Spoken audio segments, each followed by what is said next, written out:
Back to headline show. ఈరోజు పత్రికల్లో వచ్చిన వార్తల గురించి మనతో మాట్లాడడానికి తెలకపల్లి రవి గారు ఉన్నారు, సీనియర్ పాత్రికేయులు. వారితో మాట్లాడదాం. అట్లాగే డాక్టర్ బూరా నర్సయ్య గౌడ్ గారు, తెలంగాణ రాష్ట్ర సమితి పార్లమెంట్ సభ్యులు, వారితో మాట్లాడదాం. విశ్వేశ్వరరెడ్డి గారు, వైఎస్ఆర్ కాంగ్రెస్ పార్టీ శాసనసభ్యులు, మనతో అనంతపురం నుంచి జాయిన్ అవుతారు. అట్లాగే అంగర రామ్మోహన్ గారు, తెలుగుదేశం పార్టీ శాసన మండలి సభ్యులు, వారు విజయవాడ నుంచి మనతో ఈ చర్చలో లైవ్లో పాల్గొంటారు. కాంగ్రెస్ నాయకులతో ఫోన్లో మాట్లాడదాం. ముందుగా రవి గారు చెప్పండి, ఆంధ్రప్రదేశ్ తెలంగాణ రెండు రాష్ట్రాల్లో కూడా ప్రభుత్వాలు భూముల చుట్టూ తిరుగుతున్నట్టున్నాయి.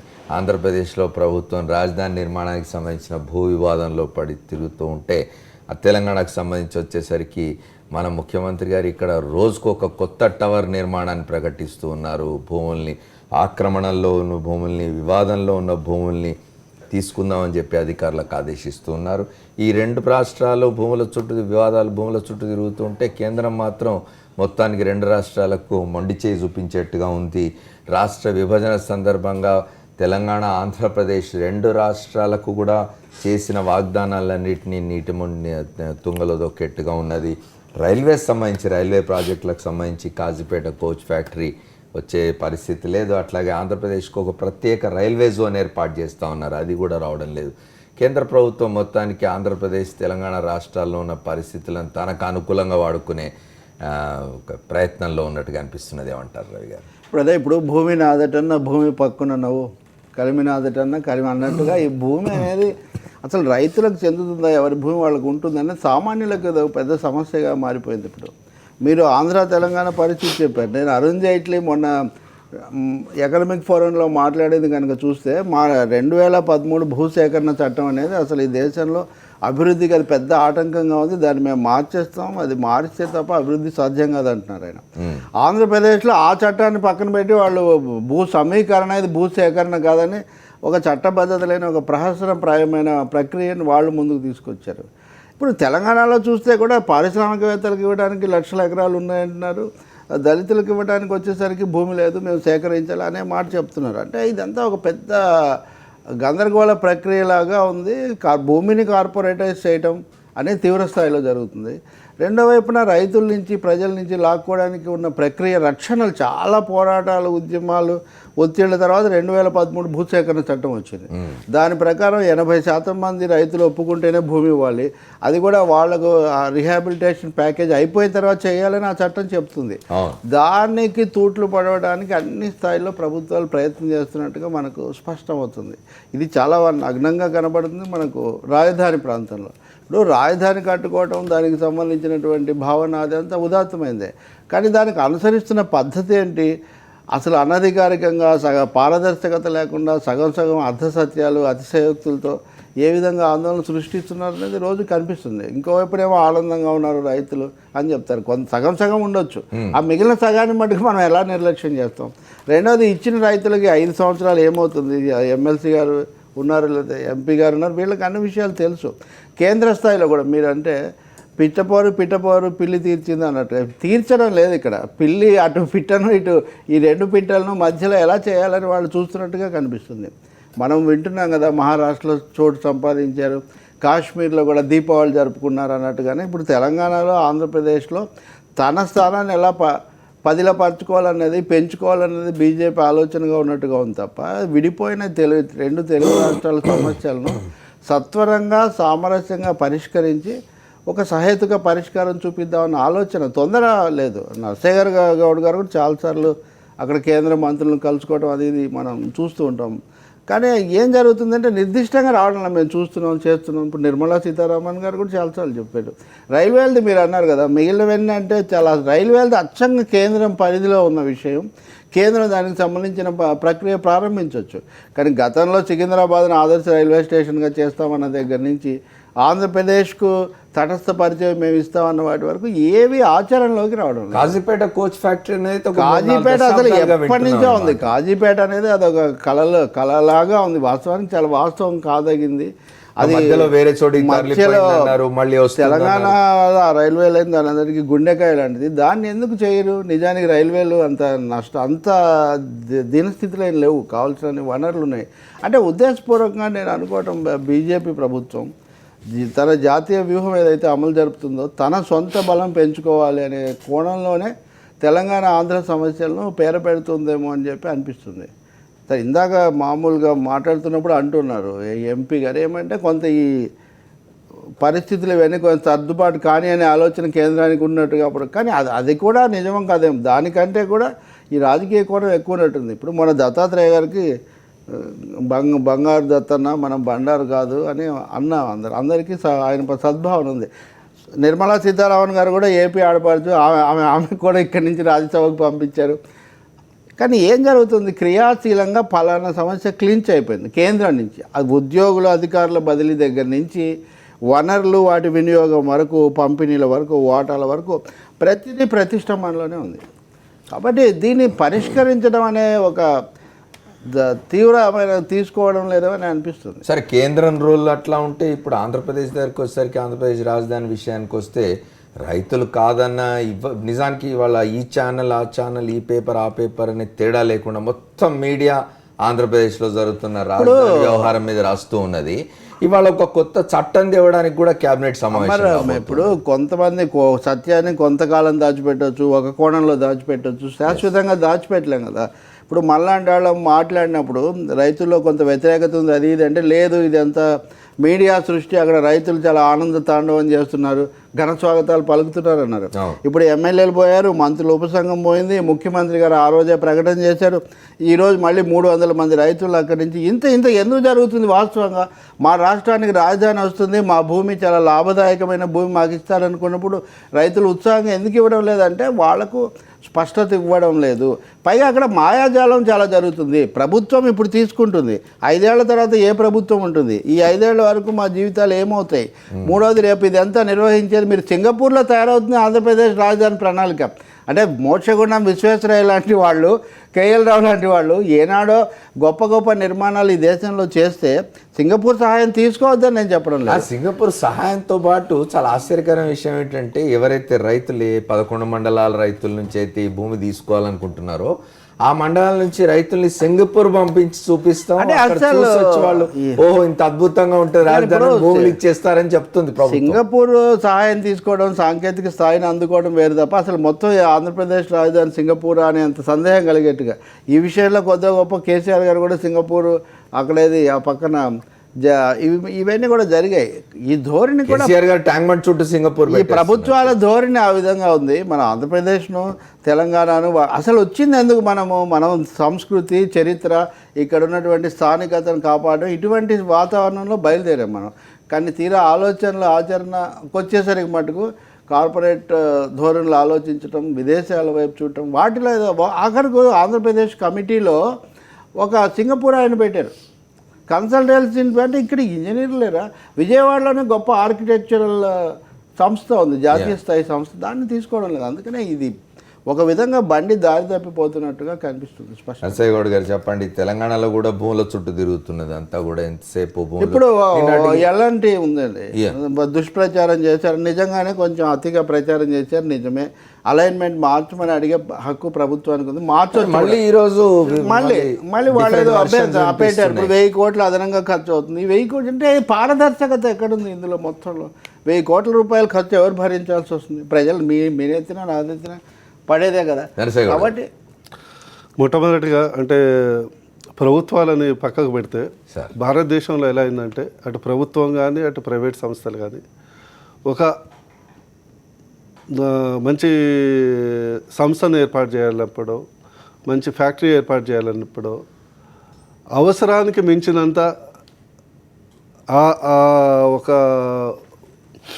నెపము అడ్డం పెట్టుకొని అవసరానికి మించినటువంటి భూమిని ఆక్రమించాలనే ధోరణి మాత్రం ప్రస్ఫుటంగా భారతదేశం మొత్తం కనిపిస్తుంది. ప్రత్యేకించి ఇక్కడ జరుగుతున్నటువంటి ఇది ఎందుకంటుందంటే, ప్రపంచంలో అతిపెద్ద టొయోటా కంపెనీ జపాన్లో ఉన్నది, అది 100 ఎకరాల విస్తీర్ణంలో ఉన్నది.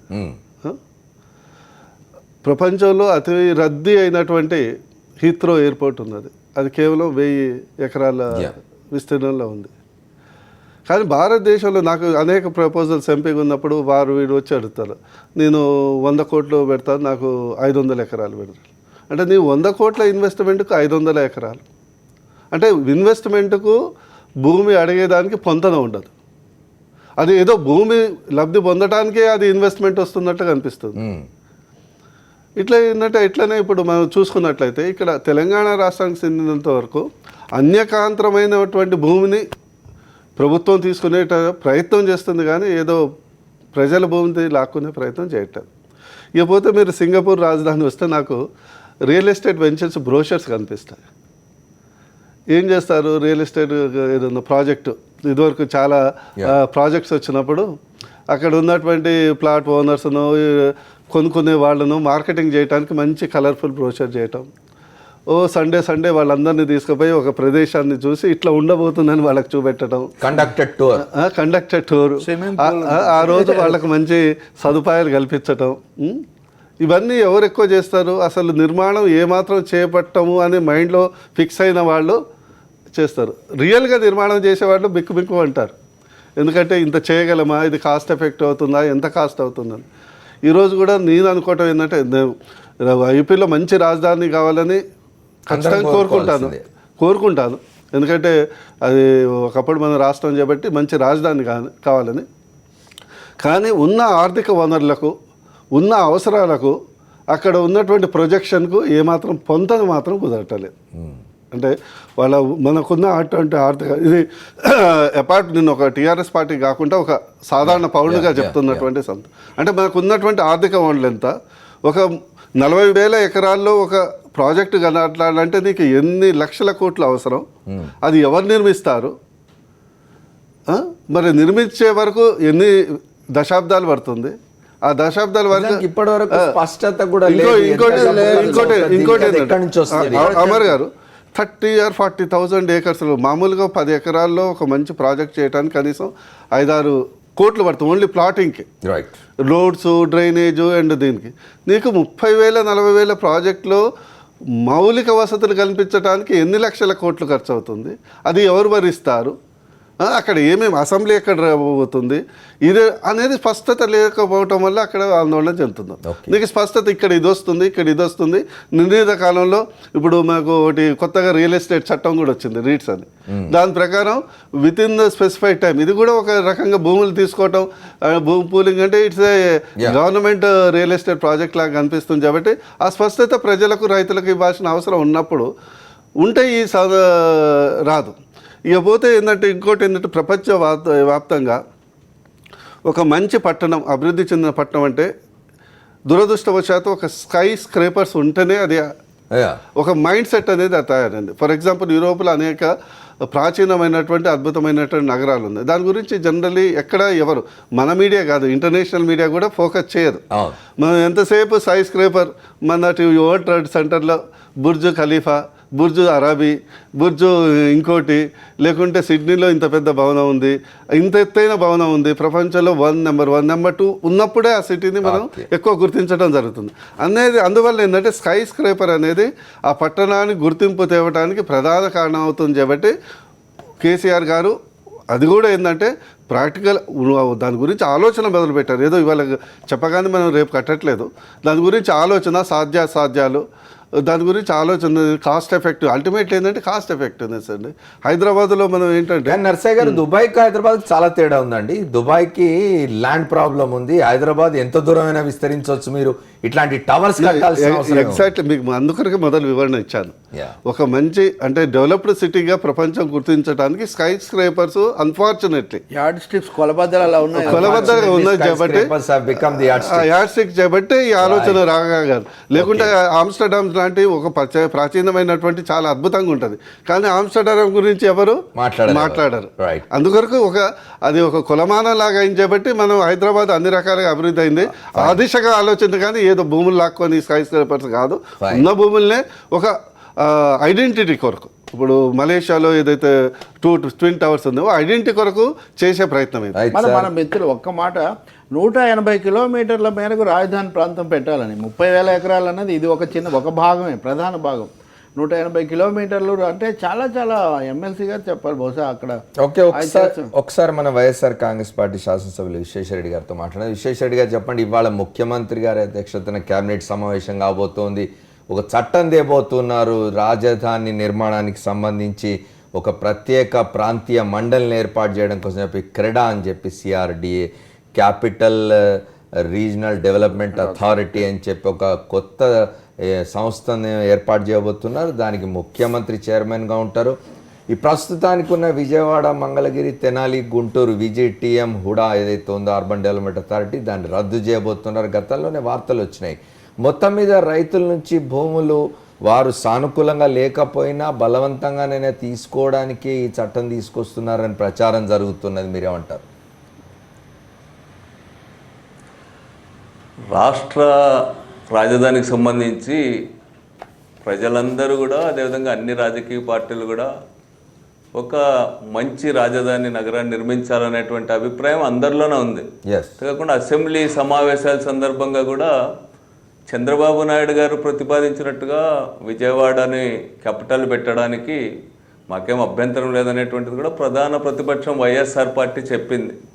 అయితే పంట పొలాలు, ఆహార ఉత్పత్తులు వీటన్నిటికీ నష్టం కలగకుండా మంచి ప్రాంతం సెలెక్ట్ చేయండి అనేటువంటిది సూచించాం తప్ప మేము కూడా విజయవాడ సిటీ అని ప్రతిపాదించిన తర్వాత ఓకే చెప్పాం. ఇప్పుడు ప్రతిపక్షాన్ని విశ్వాసంలో తీసుకోవాల్సిన అవసరం ఉంది, ఇతర రాజకీయ పార్టీలను విశ్వాసంలోకి తీసుకోవాల్సినటువంటి అవసరం ఉంది. ఎందుకో ఈ రాష్ట్ర రాజధాని విషయంలో ఒక రహస్య అజెండా చంద్రబాబు నాయుడు గారికి ఉందనేటువంటిది అనిపిస్తుంది. అందుకనే ముందు నుంచి కూడా ఒక అన్డెమోక్రటిక్గా పోతా ఉన్నాడు. ఇప్పుడు రాష్ట్ర శాసనసభ సమావేశాలు ఇంకొక 20-25 రోజుల్లో పెట్టబోతా ఉన్నారు. అక్కడున్న ప్రజలు కూడా ల్యాండ్ పూలింగ్కి చట్టబద్ధత లేదు, 5 ఏళ్ల తర్వాత ఏ గవర్నమెంట్ వస్తుందో, తర్వాత చంద్రబాబు గారిని విశ్వసించడం లేదనేటువంటిది స్పష్టంగా రైతుల సభల సందర్భంగా, గ్రామ సభల సందర్భంగా అర్థమవుతుంది. అట్లాంటప్పుడు అసెంబ్లీ జరగబోతున్నప్పుడు దానికి సంబంధించిన మొత్తం విధి విధానాలు అన్నింటిపైన కూడా చర్చించాల్సినటువంటి అవసరం ఉంది. ఈరోజు కూడా చంద్రబాబు నాయుడు గారు హడావుడి చేస్తున్నారు. బహుశా ఈ సింగపూర్కి వెళ్ళడాన్ని కూడా రైతుల్లో ఒక విశ్వాసాన్ని తేవడానికో, లేకపోతే రైతుల్లో ఒక అద్భుతమైన మీకు భవిష్యత్తు ఉంటుంది అనేటువంటి అభిప్రాయాలు కల్పించడానికి చేస్తున్నాడు. విశ్వేశ్వరరెడ్డి గారు అసెంబ్లీ సమావేశాలు కూడా ఈరోజు గుంటూరులో జరపడం అందుకేనేమో అనిపిస్తా ఉంది. విశ్వేశ్వరరెడ్డి గారు, అందుకనే చంద్రబాబు నాయుడు గారు ఒక్క నిమిషం, విశ్వేశ్వరరెడ్డి గారు ఒక్క నిమిషం, చంద్రబాబు నాయుడు గారు సింగపూర్ పర్యటించి వస్తే రైతుల్లో విశ్వాసం కలుగుతుందేమో అనుకుంటే అది కలగాక ఇప్పుడు ఆ రైతుల్నే సింగపూర్ పంపుతానంటున్నారు ఆయన, మీరేమంటారు? చంద్రబాబు నాయుడు గారు ఆలోచన, మాటలు చూస్తూ ఉంటే చివరికి రాష్ట్ర ముఖ్యమంత్రి పదవిని కూడా కొద్ది రోజుల పాటు సింగపూర్ వాళ్ళకి అప్పచెప్పేటట్టుగా కనిపిస్తా ఉంది. కొద్ది రోజులు రాష్ట్ర ప్రభుత్వ నిర్వహణ సింగపూర్కి అప్పచెప్తాడేమో అనుమానాలు వస్తూ ఉంది ఆయన మాటలను చూస్తూ ఉంటే.